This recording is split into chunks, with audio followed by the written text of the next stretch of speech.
Now. So how you doing, man? I'm doing real good, brother. How are you doing? Thanks for having me. Yeah, of course, man. Yeah, excited to have you on.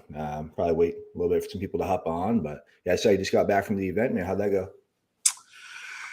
Which event are we talking about here? We are talking about. Think you guys went to Tampa or something, or Oh, you and yeah, Will flew out back? Tampa. Yeah, yeah, Hmm. yeah. Sorry about that. Yeah, Tampa. We were down in Tampa, Florida, just a couple of days ago at a place called the New Wealth Collab. It was amazing, man. We had a nice room in there. A lot of different types of investors and a few different brokers that are trying to kind of grasp uh, the change in the market, the pivoting market. So it went real well. We had a really nice crowd down there. That's awesome. Yeah, I think a cool time. Yeah. But yes, yeah, I figured have you in today. So my Facebook group. So yeah, it's mostly real estate wholesalers. So yeah, I know you're the seller financing, creative financing goat. So I wanted to have you in, just kind of share some knowledge and kind of talk about some stuff you're doing with the boardroom and talk about the event. Yeah, sure, man. I'm sure. And where do you want to start here? You want to just go off the rip, or you want to ask me some questions, or how do you want to do this? So just can you so a lot of people I've had they don't even know, what creative financing is or seller financing. So you can kind of just break that down like simply for people just what that is or Sure, sure. Let me introduce myself, I guess, to people who might not even know me. So my name is Mike Termini. I'm a creative buy and hold investor and a seller finance educator inside the space. I've been inside the game for about 21 years now.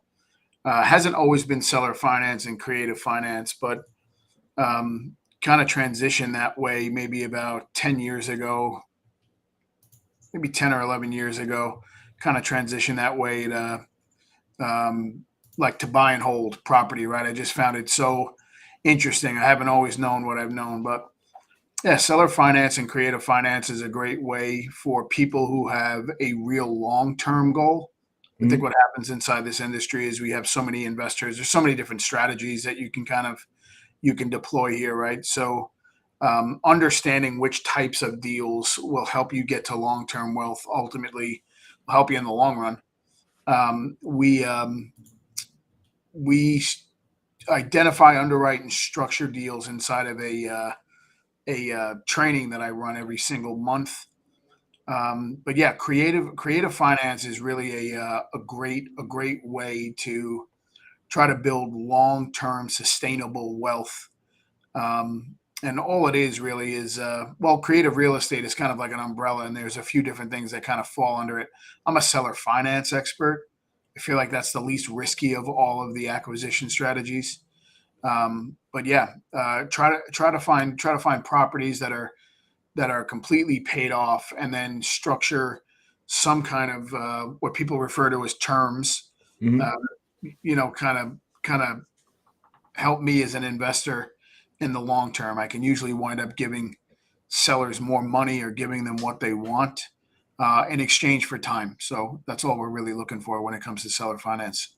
Yeah, for sure. No, it was such a like a big, light bulb moment for me when I did your training, and because I'm one of Cash's students, and I went through his training and just realizing that you can overpay people, you can pay more, than you can wholesaling, because wholesaling typically we're trying to get it around 70% of ARV, and when you introduce creative financing, seller financing, you don't really have to do that. So that just puts you up so much further than anybody else if they're offering 70%, and you're not restricted to that. I think the difference between somebody like you who's been through the training and understanding how to sequence things and frame it up is that most people who are in wholesale kind of want to use this as an option, right? They believe they Hmm. can pay more money for it or they can overpay, and at the end of the day, they tend to use it as an option more than a solution. So it's really just about getting in a really good conversations the same way you would get into it at wholesale. Nothing really has to be changed from a marketing standpoint or a lead generating standpoint, because you typically you lead with cash, and then if cash doesn't work, you can ask for some time. If you get some time, ultimately you could structure a seller finance deal. But the real disconnect is where people tend to use it as an option and not a solution. And if you use it as a solution, it could be extremely powerful. Yeah, 100%. Yeah, it's definitely, because you're giving them what they want. I mean, it's really no easier sale than that. It's just giving someone exactly what they want, and you're making a solution for their problem, and it's win-win. Yeah, it makes it a little bit easier when you're trying to buy things at a discount. You just can't get over the hump. I think the most important thing to people is always the money component, right? How much money am I going to make? How much money am I going to save? How much money am I going to lose? And when it comes to real estate, the money component is really the real deal, right? For some of these people, it might be the most money that they've seen their entire life, you know? Right. So just being able to step up to the front of the line and from the back of the pack where everybody's kind of doing the same thing and trying to buy it at a discount, you being able to offer a solution where you could pay more really helps you kind of separate yourself from the competition. Yeah, 100%. And completely forgot to say, let us know if you guys can hear us okay in the chat. We're having some technical difficulties, so we started a bit late. So if you guys just drop a comment, let us know who's here. Definitely appreciate it. And any questions you guys have, it's open forum Q&A. So feel free to drop some comments if there's anything we missed, if you guys want to know. But yeah, appreciate everybody. Oh, awesome, coming through clear. But yeah, appreciate everybody hopping on and super excited to have Kash here. If you guys you're just hopping on now, again, we're gonna be talking about seller financing. Kash is the GOAT when it comes to seller financing, super knowledgeable, super go giver, just an awesome dude all around. So really excited to have him on. So yeah, where did I love the story about where your name came from. So where did the Kash Money Mike name come from? Oh, Cash Money Mike. So yeah, I didn't give myself that name. My daughter, I've got a Division I softball player in my family. That's always the proudest thing for me to kind of say Yeah. because I know how hard she worked and I had coached her for a long time trying to get her there. But ultimately, I had coached a team for a long time, and a lot of the players wanted to play for me, and a lot of the parents wanted their players to play for me. And I wound up at the end of the game, we had won a game, and we were kind of in a little circle there. And my daughter said, "Hey, Dad, I'm starving." And I reached into my pocket, and I had a little knot of cash on me, and I pulled it out, and the pitcher goes, "Cash Money Mike." I said, "Oh man, that's gonna stick." So ever since then, it's kind of stuck. And then she said with a K, Yeah. because she was a since she was a pitcher, a strikeout. First strikeout. Yeah. So that's kind of how it stuck. That's how I got the name. That's awesome, man. So how did you first get into seller financing, or how did you kind of dive in or start your journey? I started. Well, I think I should probably bring it back maybe a little bit earlier than that. Is Yeah. just getting into real estate in general. I had always had a passion for it. My dad actually had a bunch of property, but my dad was a very, very, very impatient man.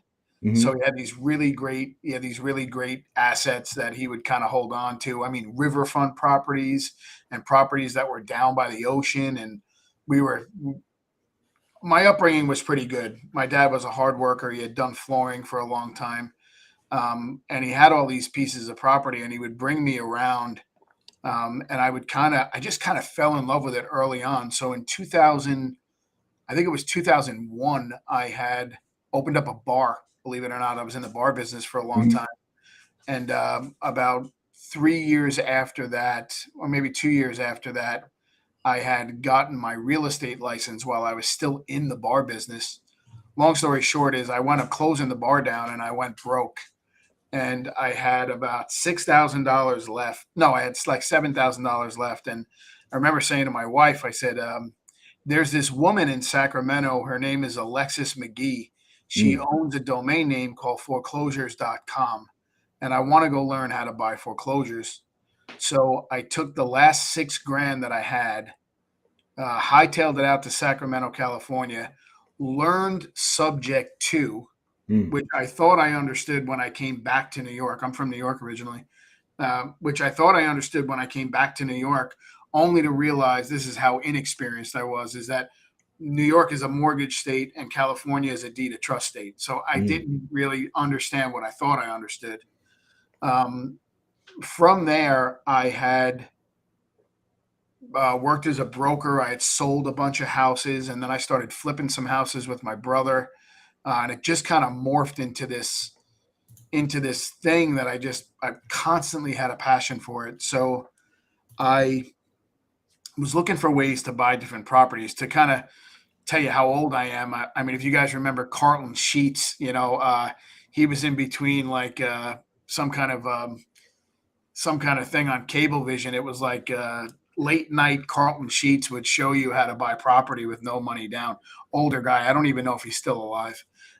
But from there, I kind of started just kind of educating myself and stuff, and then wound up um, learning creative finance slowly. It wasn't a quick learn for me. There were little pieces that I was kind of putting together, but I do specifically remember one day me waking up and going to the whiteboard and going, "Oh, wait a minute, I got it." And my wife's like, "What's the matter?" And I just started writing down the numbers across the board, and I was like, if we can do this, and this, how do we not pay more than the other guy? And how do we Mm. do this? And here's how we get over the interest objection. And here's what we can do. We can move the down payment around. We can move the purchase price around. And it just hit me like a ton of bricks.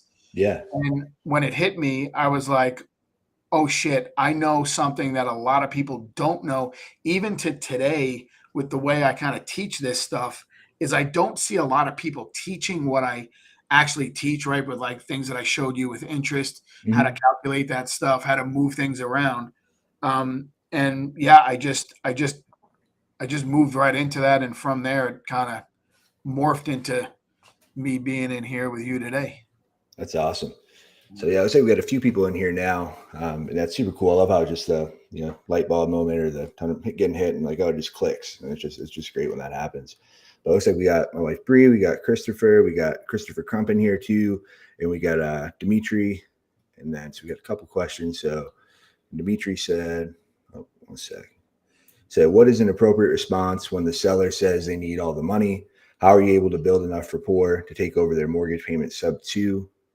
Do you normally refi out from the sub two, or do you worry about the due on sale clause? All right, so we got four questions in one. Let's One, go yeah. with yeah. Let's go with the first question. What is an appropriate response when the seller says they need all the money? So ultimately, if you got on at the beginning, you heard me say that nothing really changes from a prospecting or lead generation standpoint, right? You're always going to lead with cash. If you find a seller that absolutely needs all the money, a lot of the questions that I ask are a little bit what people might feel like is invasive, right? I want to Mm, know what you're doing with the money. I want to know where you're going, why you're going there, who you're going with. In other words, if it's somebody primary and they're going to move, I want to know what they're buying. Are they planning on buying? Are they planning on renting? Who are they going with? All of that underlying stuff really makes a huge difference when trying to structure a creative deal. If you have somebody who's like, I just need my money, then you don't have a seller finance candidate. The second question is, how are you able to build enough rapport to take over their mortgage payments subject to? Subject to is going to be tied to some kind of pain. So the rapport build on a sub two, because it's tied to pain, is you really being empathetic with what's going on in their life and their situation. Usually somebody's behind on their mortgage payments and they're facing foreclosure. Anybody who lets you take your anybody who lets you take their mortgage over subject to that's not in a pain point, you could probably it's probably safe to assume that they're savvy enough to know that what you're doing and how you're doing it. Sometimes those deals work, sometimes they don't. You got to remember, I've got a long-term goal. So I have a lot of students and a lot of people that actually take properties over sub two or structure seller finance deals to flip them and ultimately wind up in an inventory cycle the same way you would on a wholesale or a novation. So I like to think long term, and the rapport build really comes with you being empathetic. You want to be super careful when you're building rapport, and I kind of liken this to like two kids chasing each other around a bush or around a playground or whatever, and they're playing tag, and the person who's chasing the kid in front never really gets to tag that that other player. That mm, can happen sometimes in conversations. I've got a lot of people, even in my own Facebook group, that come in and they have these calls, and it's like 15 minutes of rapport build. And I'm a pretty straight and narrow kind of guy where, hey, listen, I want to be empathetic with you and understand, but I also want to be able to put a deal together and not burn too much time trying to build the wrong rapport. The next question is, do you normally refi out from a sub two? I don't do a lot of subject to. I'm not a fan of subject to. The goal of a subject to is to find a mortgage. A typical mortgage will run right at about 30 years. There's usually two products that the banks will offer. They'll offer a 15 or a 30. 90% of the stuff that we see nowadays is all 30. So when you're structuring a sub two, it's all about money in and money out, the same way it is on seller finance.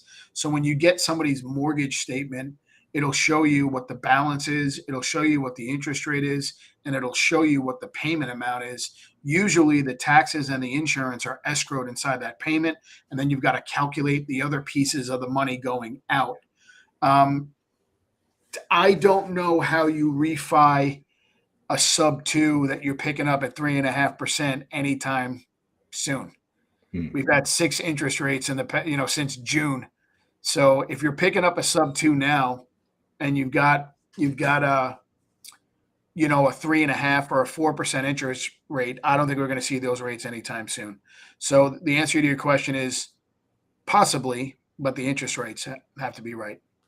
And the last question is, do you worry about the due on sale clause? Who doesn't worry about the due on sale clause, right? That's the real scary part of subject to, is that if somebody calls the loan due, are you going to be able to pay for it? And are you going to be able to get out of it? I don't like sub two for that specific reason, specifically for newer investors. I feel like if you have money, you've got a little track record behind you, I think subject to can be an okay strategy. Not for me, though. Yeah, that's great. Yeah, those are some great questions. So yeah, any more question, guys, keep posting them in there. So we got fire emojis from Jake, and we got Jamie LeBlanc saying, "What's up, Kash and Kai?" What's up, Jamie? Good for hopping on. I think Jamie went through your training too, I think.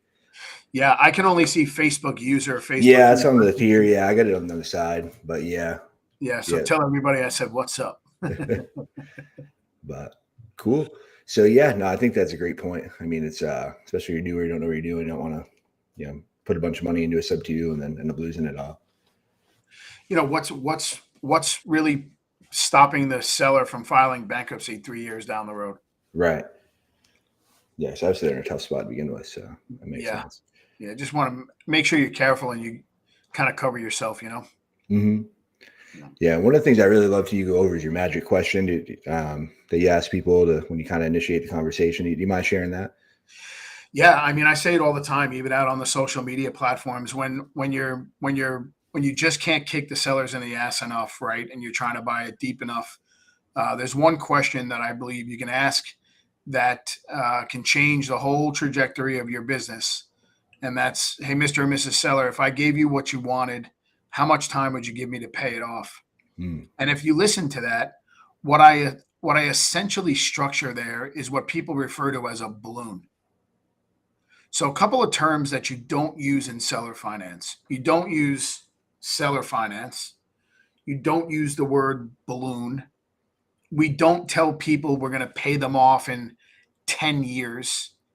You don't want to scare a seller, right? Especially if you're going to try to get them to be the bank and they don't understand what it really means to be the bank. Your job is to make them feel as comfortable as they can. And in order to make somebody feel comfortable, you've got to talk in crayon language.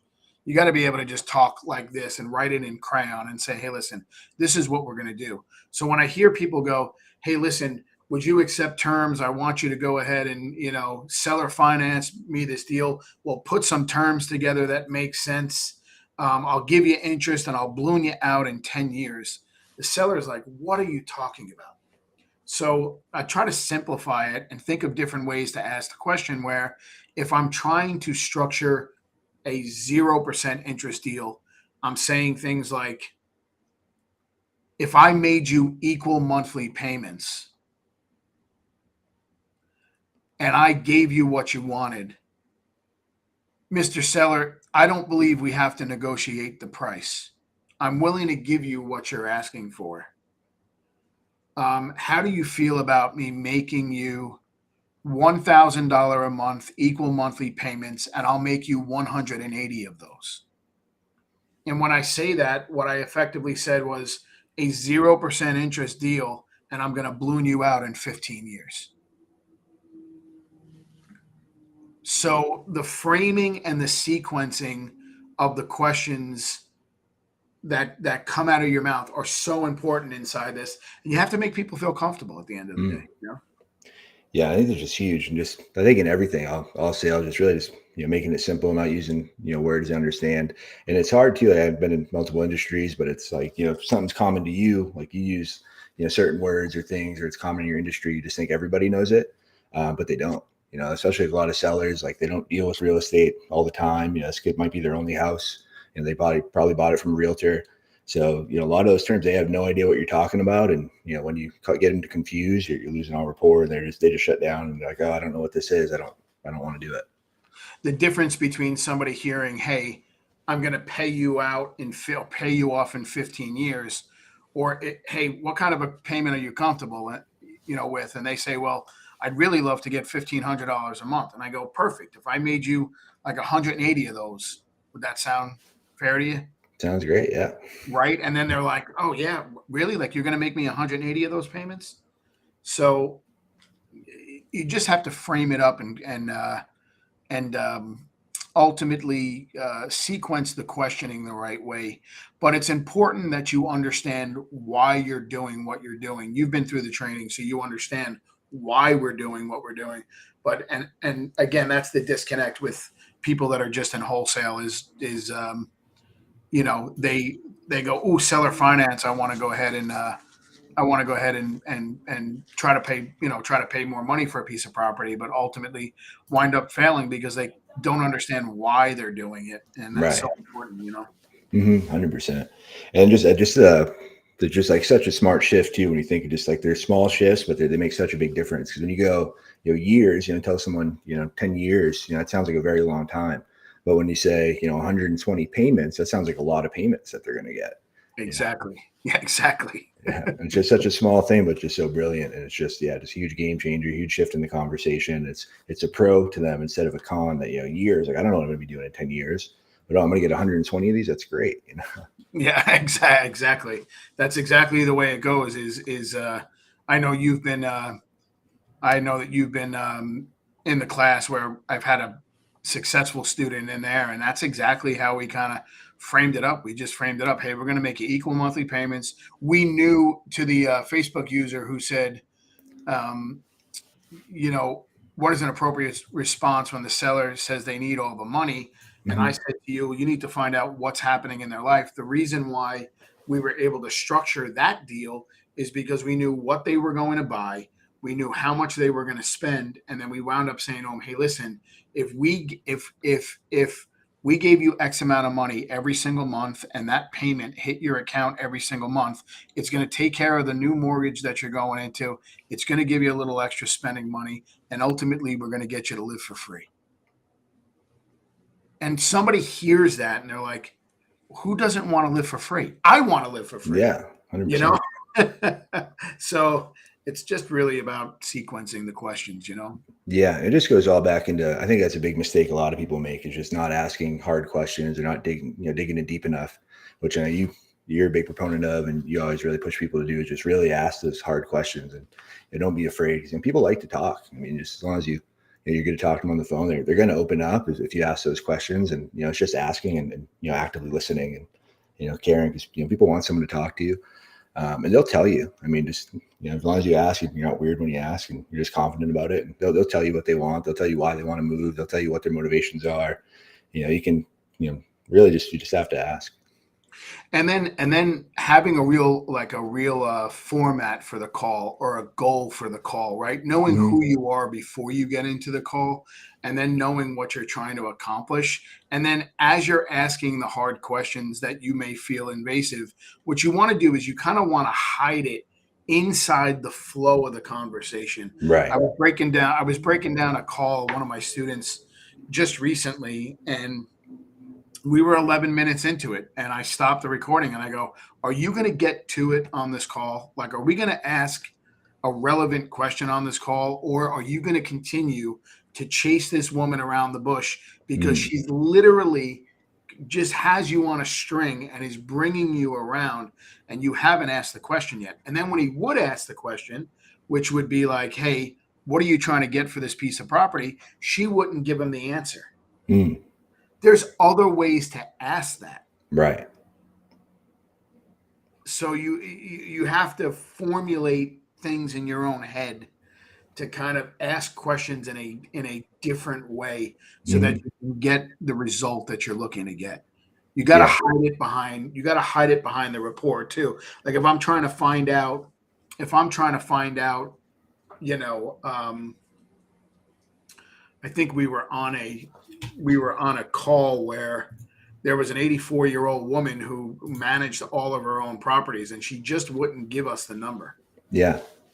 And we were going back and forth, and I'm like, so tell me how much money you're paying. Or my student was asking how much money the tenants were paying per month, and she wouldn't give him the answer. And I kept saying to him, like, inside of this rapport that you're building, when she's talking about the pain in the ass tenant who she can't get out and the septic is clogged and she's 84 and she's the one pumping the septic and there's a hole in the wall and all these things, that really leaves an opening for you to kind of hide your questions behind your rapport, uh, and have it shown as kind of like empathy. So in other Mm, words, you're empathetic with what she's saying, but you're trying to get your question answered kind of behind the scenes, if that makes sense. yeah. 100%. And it gets easier. I mean, the more reps you get in, the more you talk to people, it becomes more fluid. So it's really just getting it down so it doesn't sound robotic when you're asking the questions. And like Ash was saying, just it's part of the flow. It's part of the conversation when you ask them. And then so it looks like Dimitri asked another question. He said, "Is there a minimum percent equity that you prefer to see in this deal, and how do you factor in repairs?" It's a So great question, common question. yeah. And here's the answer to your question. With seller finance, there's four things that you need and a whole host of things that you don't need. The things that you don't need, you've been programmed to believe that you need.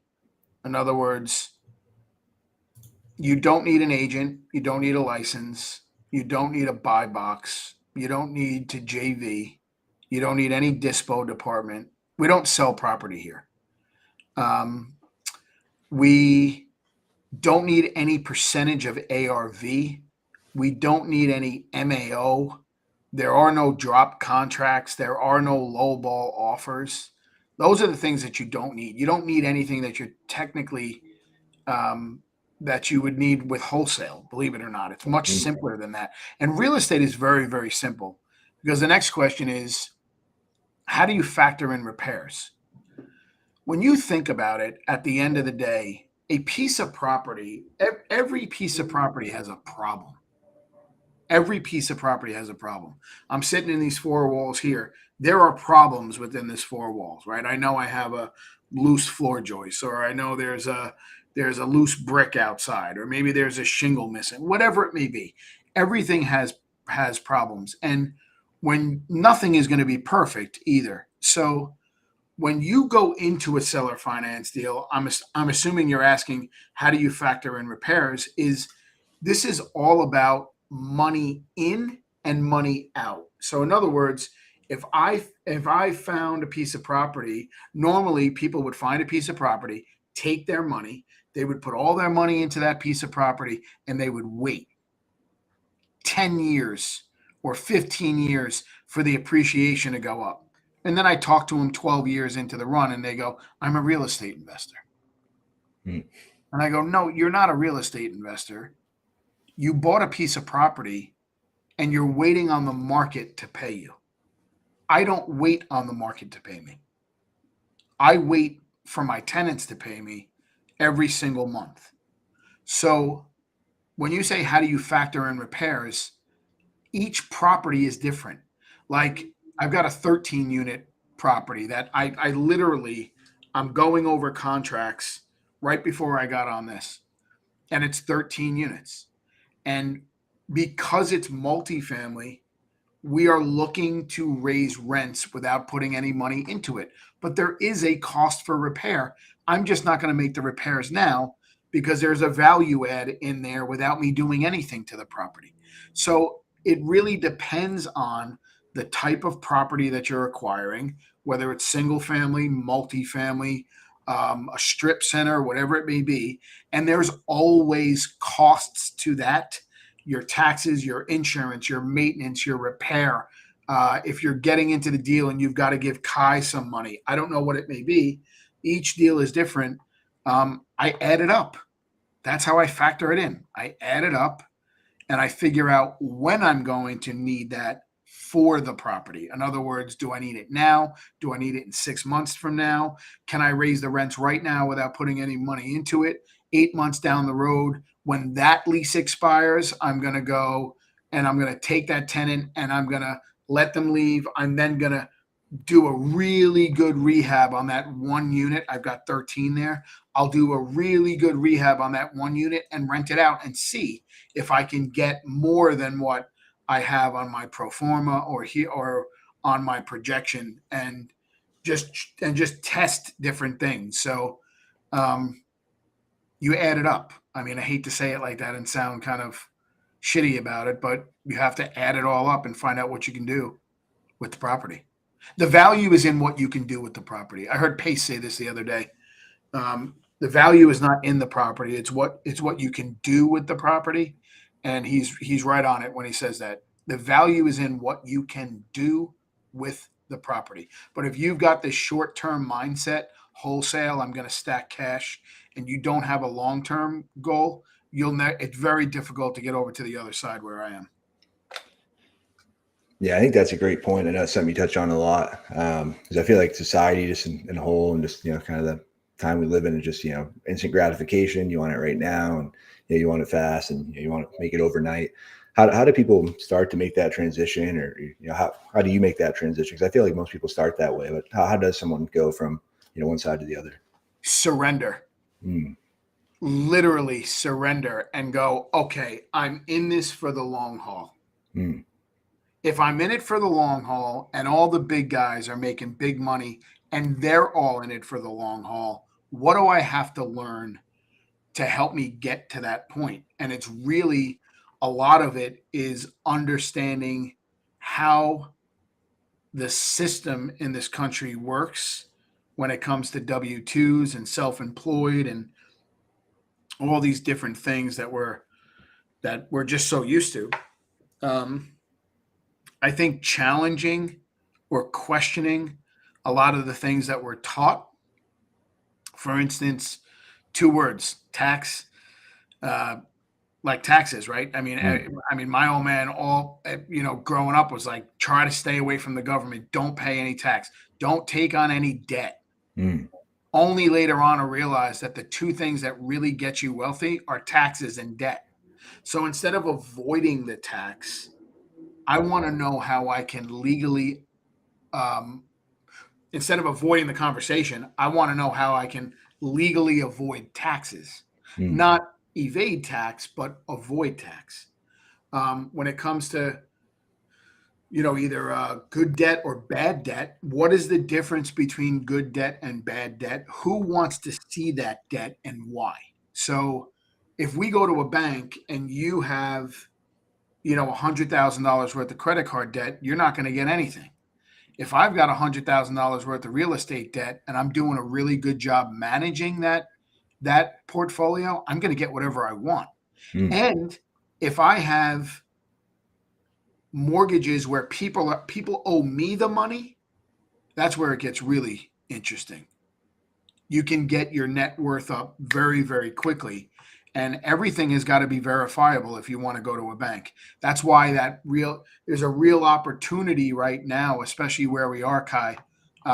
In this market, is that there's so much uneasiness and so much craziness going on out here that you could really find. There are a lot of really good deals out there, and we're finding them every day. Yeah. 100%. Yeah, and this is a great point, man. Yeah, a lot of great stuff. So yeah, if you guys have any questions, I mean, this is a great opportunity.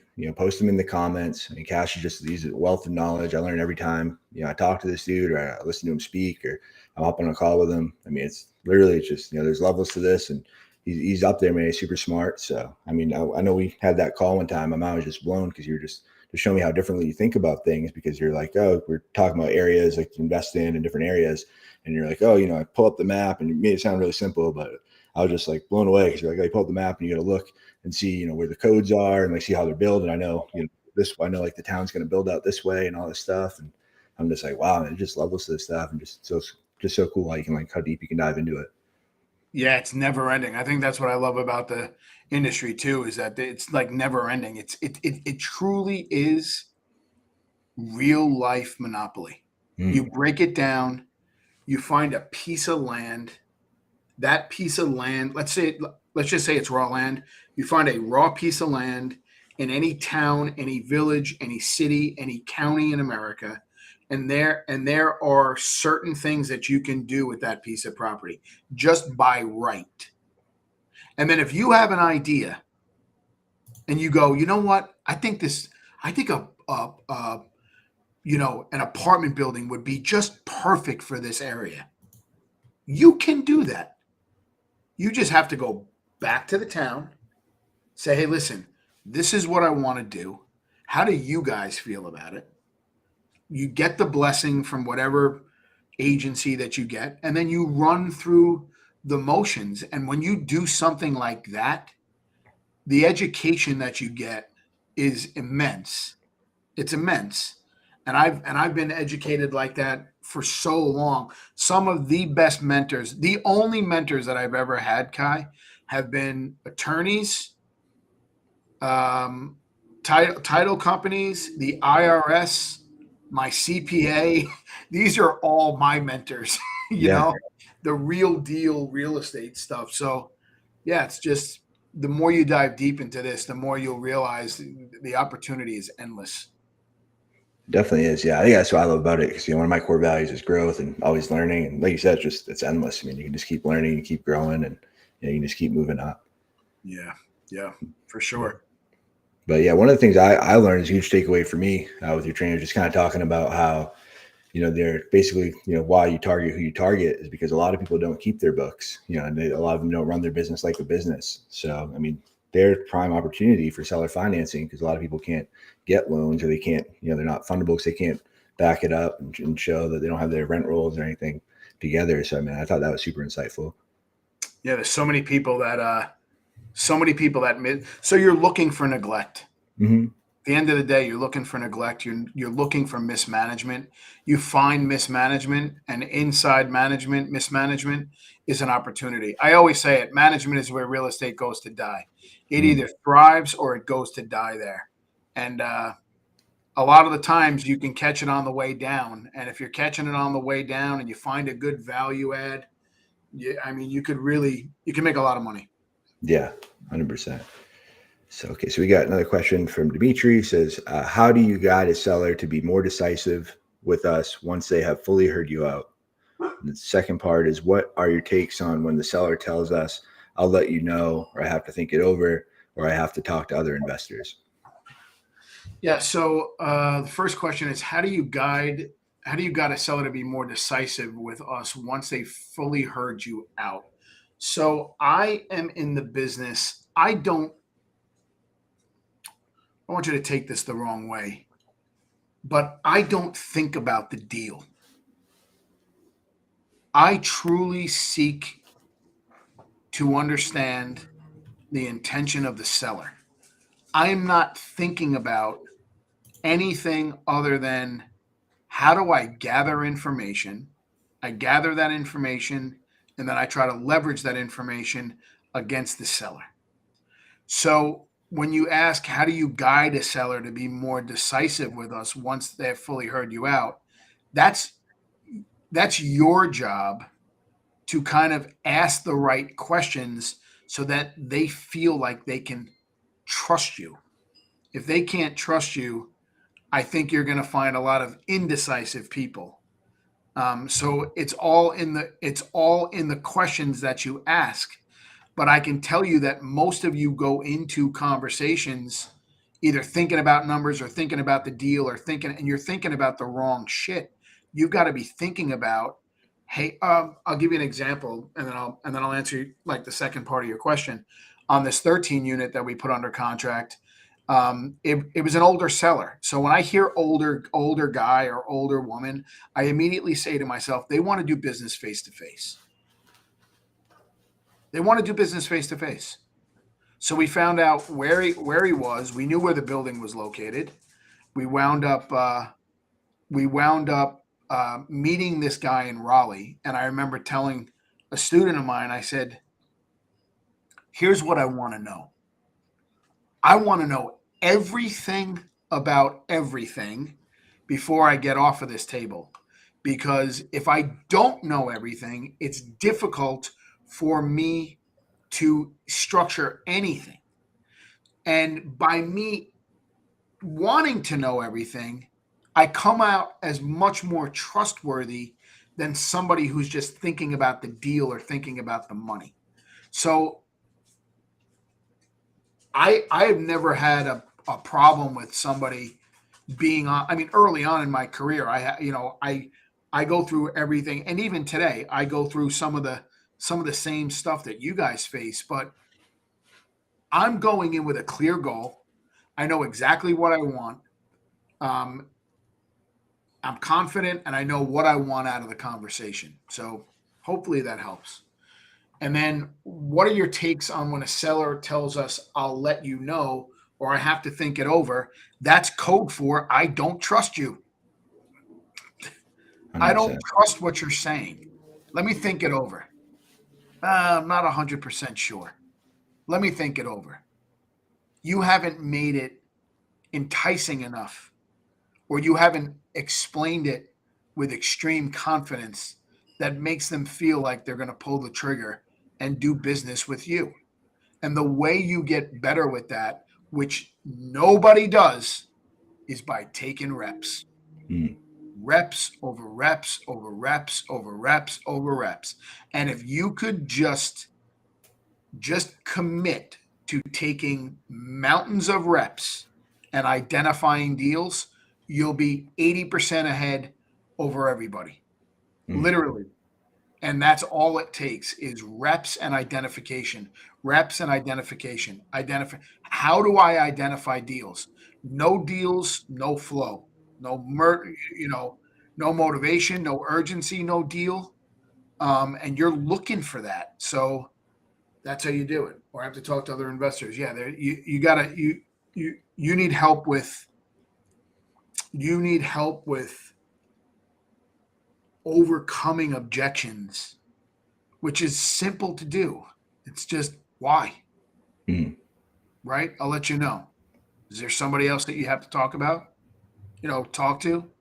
Well, yeah, I got to talk to my wife. Well, you told me earlier on the phone. Don't be afraid to throw it back at them. You know what I mean?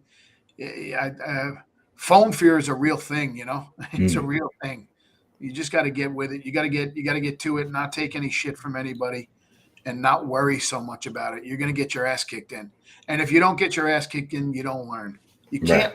You can't learn anything from being on the top. I mean, everything that I can talk to you about, confidently, I've got 20 years of rough road behind me that I'm able to sit here and talk to you like this. You don't get like this by not asking the right questions or getting your ass kicked, because Right. That's it. I've got my ass kicked so many times. 100%. Yeah, it's really taking those punches and learn from, like you said. But yeah, the great thing you mentioned, because I've done sales, my whole life, officially, legally since 18. But yeah, what really changed for me was learning all objections. They're all just smoke screens for fear or uncertainty. And it's really what it comes down to. So just once you know that, and to say, hey, there's something they're missing or something I didn't explain well, and just taking ownership of it. That's how you can change it. That's how you can kind of turn the conversation around. Because it's really all it is. I mean, it's a great program, you're giving them what they want. So there must be something they're missing, or there must be either, some uncertainty in you as a seller, or in your offer, or, the seller financing or whatever it is. There's some level of uncertainty there. So you just overcome it, rebuild the certainty, and just, make the offer again, ask for the business. What's funny is I don't think it's so much that they're fearful, that the investors are fearful of asking the question. They're Mhm. fearful of getting the answer that they don't want to get because Mhm. they didn't ask the question Right. right correctly or whatever. So it's not so much, hey, is there something that I didn't ask you? They're worried about, oh shit, what if they go, yeah, you didn't ask me this, and this. And that really is the lesson. That's where you take that, and just like Kai said, you take that learning lesson and you bring it back, and you just get better and better and better. You got to be able to make people feel comfortable. You got to be able to do what you and I are doing right now, chopping it up nice and easy. Not wearing this crazy investor hat, being like, I'm an investor. You need Mhm. to take it easy. Just go and have these conversations. Say, hey, listen, I'm interested in buying this piece of property, right? Tell me a little bit about it. Well, what do you want to know? I want to know everything. Honestly, Mr. Seller, I want to know everything. Mhm.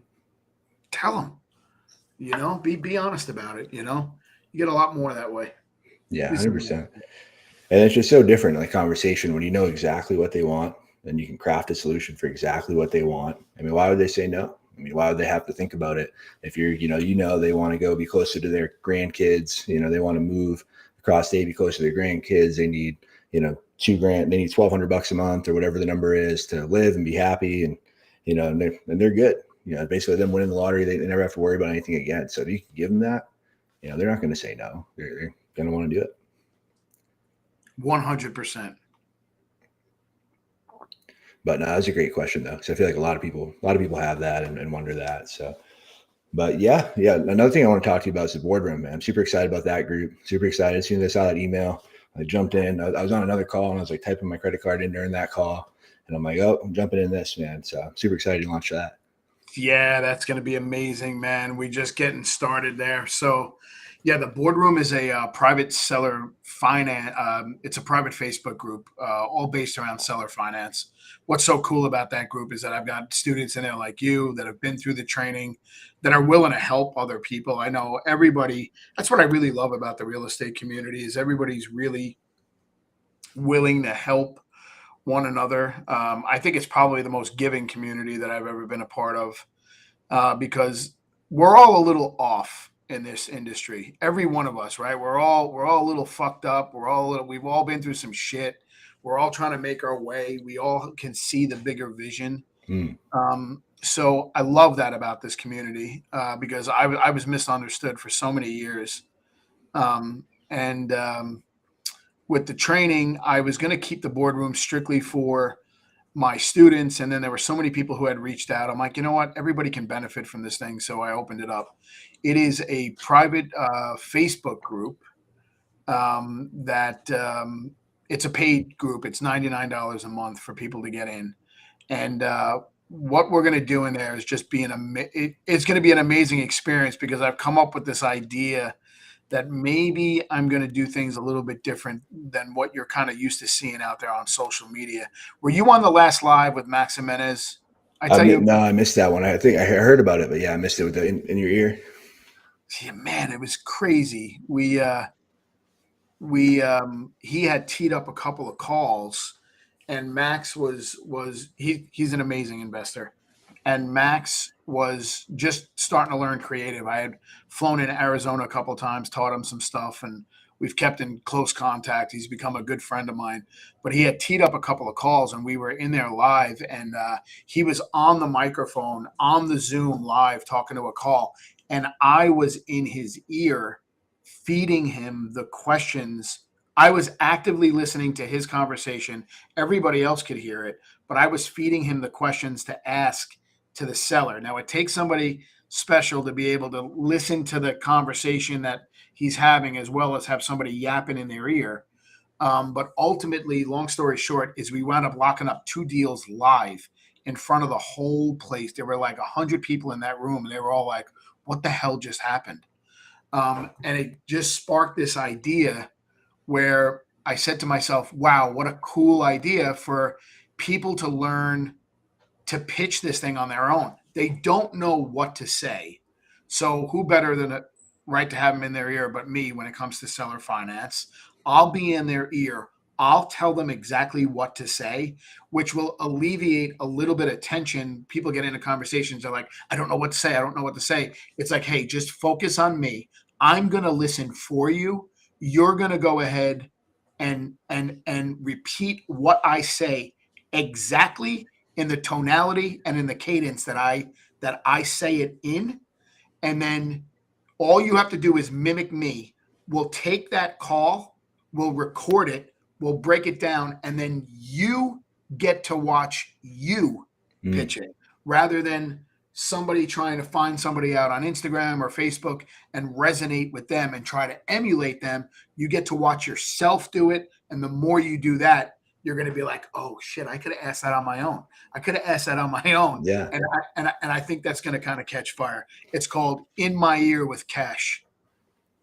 Yeah, no, that is epic. Yeah, man, I'm super excited for that, man. I think it's a great idea. And yeah, I'm excited, man, to see how those go down. I think it's going to be a lot of fun. It's going to be awesome. I cannot wait. Cannot wait.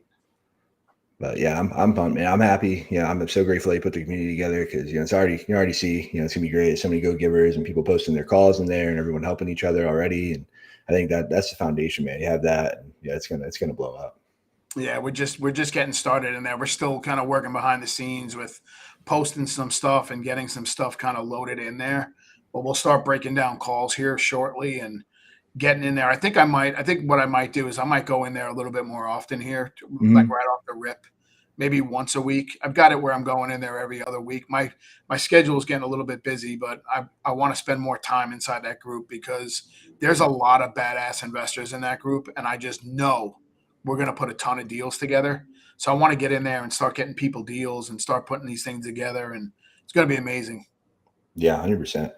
Yeah, just some of the success stories just crazy. Like Luke, going from just starting working with you, and then was it $12 million portfolio, or not to put his business out there, but something crazy like that, right? So he started. He had started with some single families. You know the story about the deal that he got with that sixplex.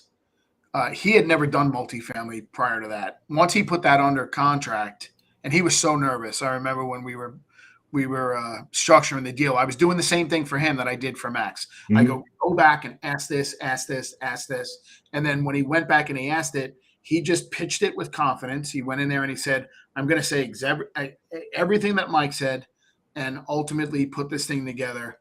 And it was that type of action that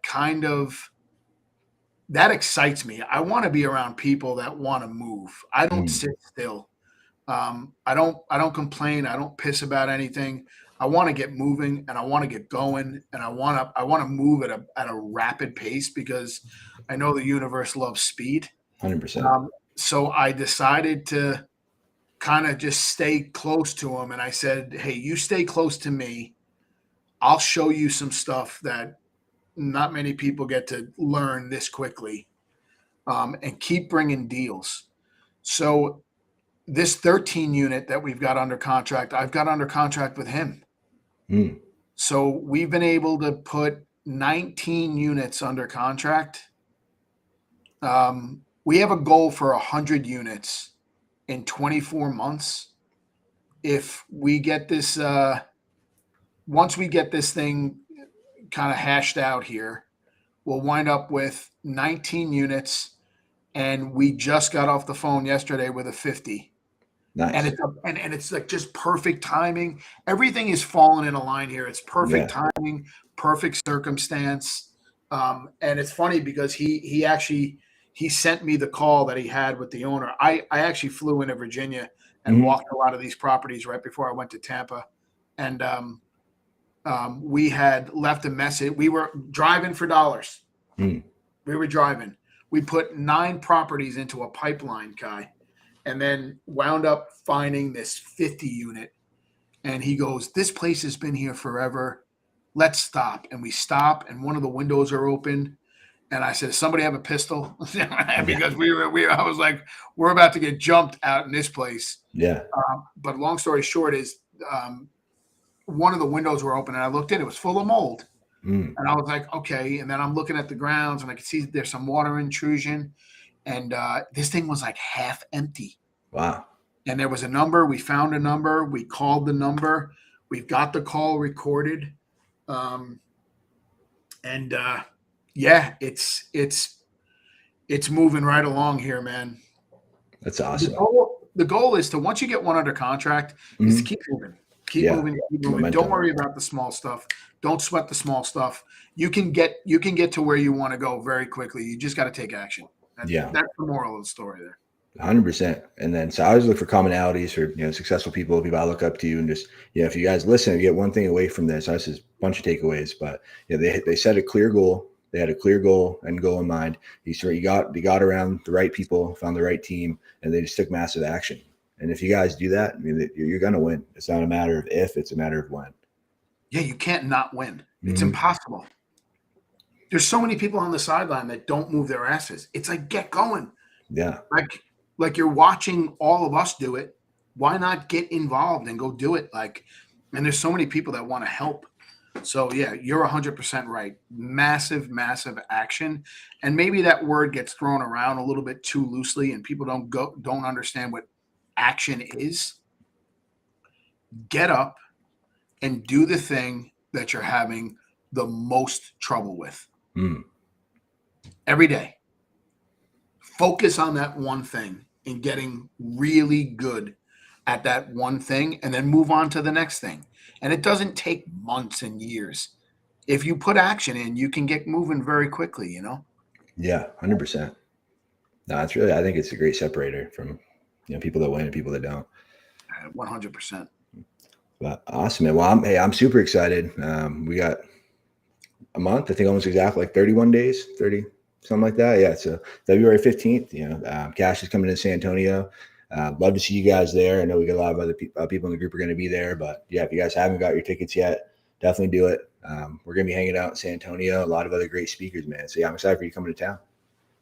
Man, I cannot wait to get there. I'm so happy that my schedule provided for it. And anybody listening here, if you don't show up to that event, you're going to miss a lot of really good stuff. These rooms that we go into, guys like Kai and myself and some other guys moving and shaking inside this industry, pour into you guys. So I'm telling you, there's nothing like getting into a place live, putting your ass in the seat, getting around like-minded people. Just the networking opportunity alone that Kai's providing for everybody is insane. So you need to make sure that you get to San Antonio. I'll be there. Bunch of other guys are going to be there. It's going to be sick. Yeah, no, I'm super excited, man. I can't wait. Yes. Didn't realize how much work it was putting an event together, but happy I did it and committed, and it's coming together. So I'm super excited. And yeah, it's fun. Same thing. I was thinking about that when you're talking about things aligned, and yeah, it seems like everything just been clicking perfectly. Like once I set the clear goal and put the timeline on it. And I'm watching you. I mean, I'm watching you, and you're hard to not see. Yeah, because you're doing what you want to do. You know what I'm saying? It's not like, you're out in the forefront, you're out there, you're doing it. It's like, how do you not pay attention? You have to. yeah. So I love what you're doing, brother. I appreciate it, man. I love what you're doing, and yeah, definitely. Yeah, look, I know you're going to be blowing up and be one of the biggest names here pretty soon, man. And yeah, I'm excited that we've connected into the training, and excited to do some big things together. But yeah, I look forward to hanging out. Are you guys staying for the after party dinner? Yeah, I'm not gonna bolt out of there real quick. I'll get in that morning. Probably, and then I'll stay that night, and then I'll bolt out the next day. Cool. Yeah, so yeah, we're doing a VIP dinner. So if you guys get VIP tickets, you guys are invited to come. So yeah, it's gonna be cool, man. These are definitely people you want to meet, definitely people you want to be around, and yeah, I'd love to see you guys there and hang out with you. But yes, and yeah, definitely appreciate you hopping on, Cash. What's the best way for people to connect with you and follow all the cool stuff you're doing? Yeah, you can just get me at Kash Money Mike with a K _ on Instagram. That's the best way to connect with me. I've got a Facebook page. Also, the YouTube channel is almost done. Getting all the thumbnails and the graphics taken care of for that. So this year we'll be out on a lot more platforms than I was last year. But yeah, at Kash Money Mike with a K. You can find me. You can DM me, whatever you need. I'm happy to help. Awesome, man. Well, hey, I appreciate everybody hopping on. If you guys have any other questions, just drop them in the comments, and I'll try to go back and go through them for you guys. But yeah, definitely make sure you follow Kash. He posts great content. Does a lot of awesome free trainings for everyone, and a super go giver. Like I said, you can just follow him. You're going to learn a whole bunch of stuff. Appreciate you, man.